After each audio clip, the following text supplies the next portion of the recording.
आज तीसरा चरण अब लगभग समाप्त होने जा रहा है।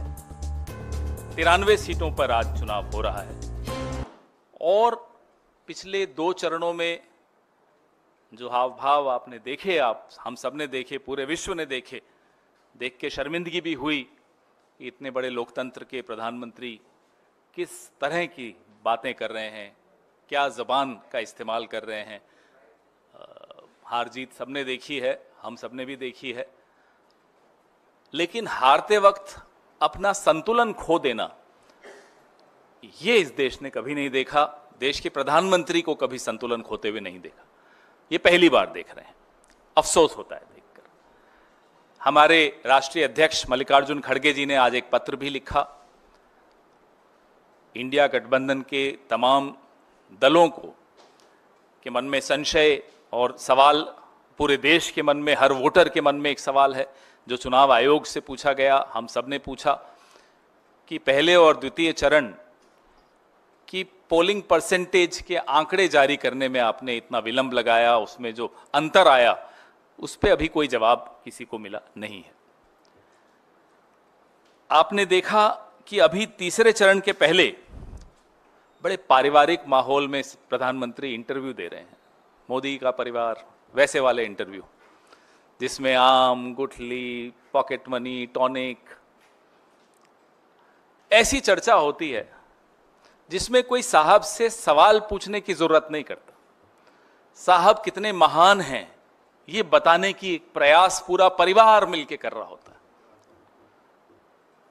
पत्रकारों को देख कर भी बड़ा बुरा लगता है, लेकिन वो भी बहुत जल्दी आजाद होने वाले हैं।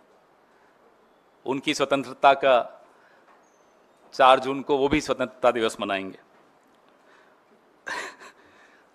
झूठ बोलना, प्रधानमंत्री के मुंह से झूठ, बड़ा अटपटा लगता है। वो भी लगातार आपने पिछले 1-1.5 महीने से सुना। गुमराह करना देश को, कभी इलेक्टोरल बॉन्ड्स पे झूठ बोलना, कभी हमारे मैनिफेस्टो पर तो उनको झूठ बोलने के ऐसे पारंगत हो गए हैं। हम उनको कहते हैं आप दिन भर उड़न खटोले में घूम रहे होते हो, एक आध कॉपी रख लीजिए ना मैनिफेस्टो की, हमारी पढ़ लीजिए रास्ते में। उस वक्त तो समय मिल ही जाता होगा, जब आम वाले इंटरव्यू नहीं चल रहे होते तो हमारा मैनिफेस्टो पढ़ लीजिए। नहीं, वो भी नहीं पढ़ना साहब को। अब ये एंटायर पॉलिटिकल साइंस की एक अजब सी बीमारी है, बिना पढ़े उस विषय पे झूठ बोलना है। ये एंटायर पॉलिटिकल साइंस की एक विशेषता है। ये डिग्री है, आपने शायद सुना होगा, प्रधानमंत्री पूरे विश्व में इकलौते व्यक्ति हैं जिनको ये डिग्री मिली, एंटायर पॉलिटिकल साइंस। उसकी खूबी यही है कि आपको किताब देखनी नहीं है, न्याय पत्र हमारा देखना नहीं है, लेकिन अपने मन घड़त बातें, कभी हिंदू मुसलमान, कभी मंगलसूत्र, कभी मछली, कभी मटन। गुजरात तक चुनाव आया तो पाकिस्तान भी घुस गया चुनाव में, उसकी भी जिक्र शुरू हो गया। दूसरे चरण के अंत तक इस विश्व में शर्मसार कर देने वाली एक ऐसी घटना हम सबकी नजरों में आई, आप सबकी नजरों में आई, जिसमें प्रधानमंत्री की पार्टी, मोदी का परिवार का एक अभिन्न सदस्य प्रज्वल रेवन्ना भी था। 2900 यौन अपराध के वीडियो, विश्व का सबसे बड़ा यौन अपराध, world's biggest sex crime, Prajwal Revanna, Modi का परिवार, ये भी हम लोगों ने देखा। और हैरानी की बात है कि ये आम गुठली के जो इंटरव्यू चलते हैं, इसमें प्रधानमंत्री माफी नहीं मांगते प्रज्वल रेवन्ना वाले मामले पर। और माफी क्यों मांगनी चाहिए मैं ये आपको बताता हूं। यह प्रज्वल रेवन्ना जिस पार्टी से संबंधित हैं, उस पार्टी से गठबंधन भाजपा का हो उससे पहले भाजपा के एक वरिष्ठ नेता कर्नाटक के देवराज गौड़ा पत्र लिखकर अमित शाह को सूचित करते हैं कि प्रज्वल रेवन्ना पे इतने गंभीर आरोप हैं, फिर भी गठबंधन होता है, प्रज्वल रेवन्ना जॉइंट कैंडिडेट होता है भाजपा का और जेडीएस का। प्रधानमंत्री प्रचार करते हैं उनके लिए और कहते हैं इस बलात्कारी को वोट दोगे तो मुझे वोट मिलेगा, मुझे मजबूती मिलेगी। ये स्थिति आ गई इस देश के प्रधानमंत्री की। 400 पार का नारा और एक बलात्कारी की सहायता चाहिए अब आपको। और बलात्कारी भी कोई छोटा मोटा नहीं, 3000। सोचकर शर्म आती और घिन आती कि हमारी राजनीति में ऐसे लोग हैं और उनका स्थान है, और वो भी ऐसा स्थान कि मोदी जी के परिवार में स्थान है उनका।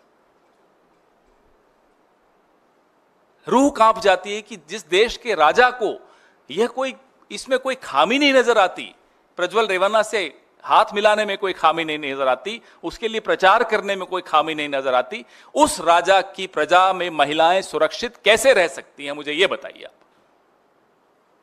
बृजभूषण शरण सिंह, अरे जब मेडल मिला तो मेडल से चिपक कर ऐसे खड़े थे साहब जैसे खुद जीत कर लाए हो। ये बेटियां मेरे परिवार की बेटियां हैं बोल रहे थे। क्या हुआ उन सदस्यों को, परिवार के सदस्यों को? बृजभूषण शरण सिंह का परिवार ज्यादा महत्वपूर्ण है आपके लिए। ये सब पूरा देश ने पिछले 2 चरणों में देखा। हर चीज उधार की।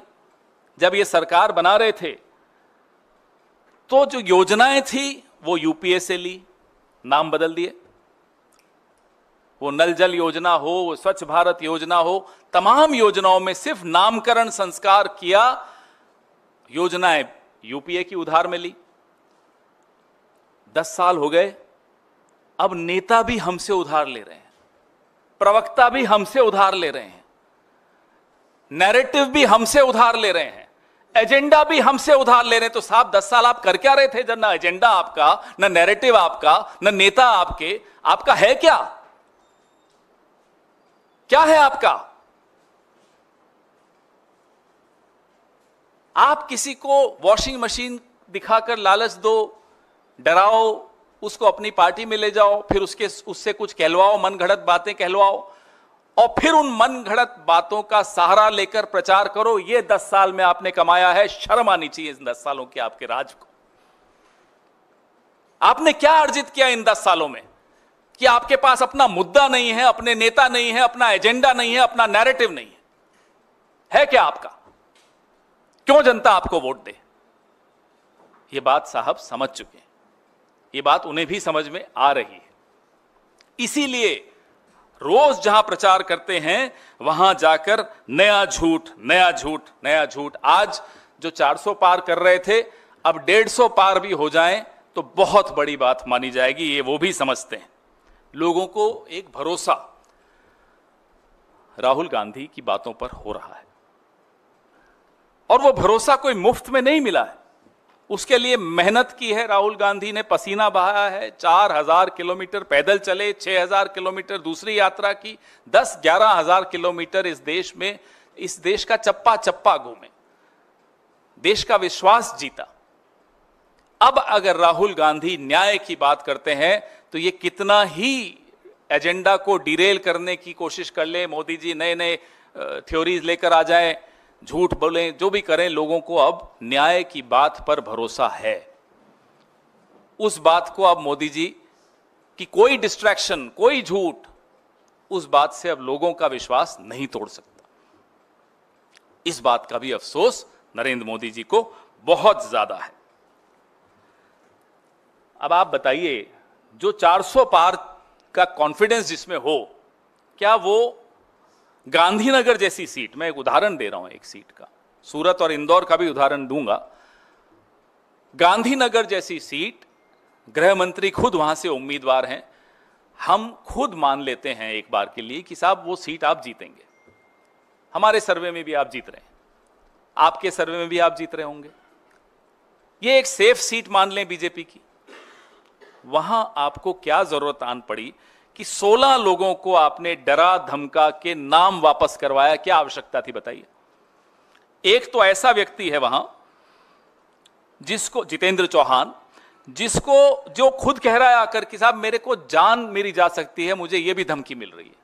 गृह मंत्री इस देश का एक एक व्यक्ति की जान की सुरक्षा के लिए जिम्मेदार है। वो अपने चुनाव में, अपने चुनाव क्षेत्र में एक ऐसे कैंडिडेट जिसको दूर दूर तक कोई जीतने की चांस नहीं है, उसको जान की धमकी आ गई क्योंकि वो गृह मंत्री के सामने लड़ रहा है। तभी हम कहते हैं संविधान खतरे में।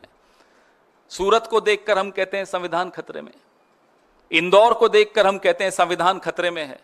गांधीनगर को देखकर हम कहते हैं संविधान खतरे में है। और रही सही कसर, हमारे राजस्थान की उप मुख्यमंत्री खुद आकर आज बोल गई वीडियो पर कि हां संविधान बदलेंगे।